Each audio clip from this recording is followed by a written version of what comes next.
start this right now. Paper Sound presents everything you need to ace English language arts in one biggie fatty notey book. Let's start Unit 4 reading nonfiction in part 3. Let's start this right now.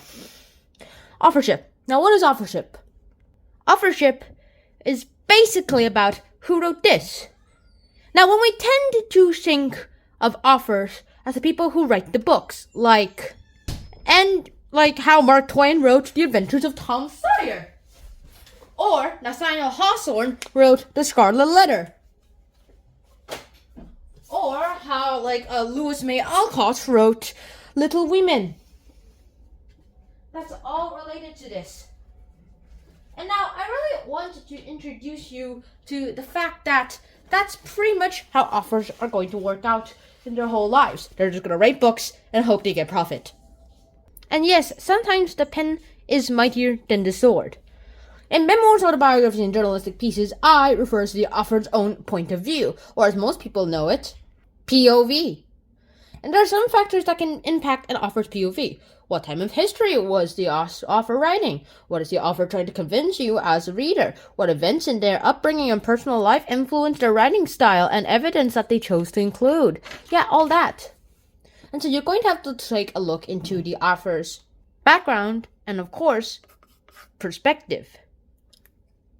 Just like in fiction, an author's biographical background can affect the way he or she writes the story. Writes nonfiction. An author's biographical background, his or her life story, culture, historical time, location, experiences, etc., affects his or her perspective and writing, even when writing about the facts. Now, I'm not going to give you text today because it turns out that's going to take a while. And so let me just focus between writers, writing these two writers writing about a steamboat. But they're writing about it at the opposite sides of the world. Now, who are these writers? Well, let me tell you and introduce you to Gorky, a Russian, and Twain, an American. Now, Gorky, in his text, he focuses on the river around the boat in his book Through Russia. He also describes his sensory experiences and doesn't find the boat very interesting. However, Twain, in his book and his speech on Fulton Day at Jamestown, which was published in 1907, by the way, Through Russia, Gorky published it in 1923, Twain focused on the boat. He described the dimensions and technical ability of the boat and said it was the most important boat in the world. Now, were the steamboats Gorky and Twain describing really that different? I mean, probably not. Gorky and Twain were different, so they saw the boats differently, but they're both steamships. They're both powered by steam. They probably had different jobs, but yeah, they're both steamboats. And now we come to the part that I, personally, and lots of other students in the world will hate, because it includes analyzing. You have to now learn about author's purpose. Now, I probably won't get an English major if I get to go to college. A lot of YouTubers, turns out, are college dropouts. I hope I'm not one of those. But anyway, so author's purpose. Now, every author writes with a purpose in mind, usually. And then, when I was little, I always assumed that author's purposes was just to entertain or make people learn facts. I always thought that people were forced to write those books, but then I later found out it wasn't, especially fictional books.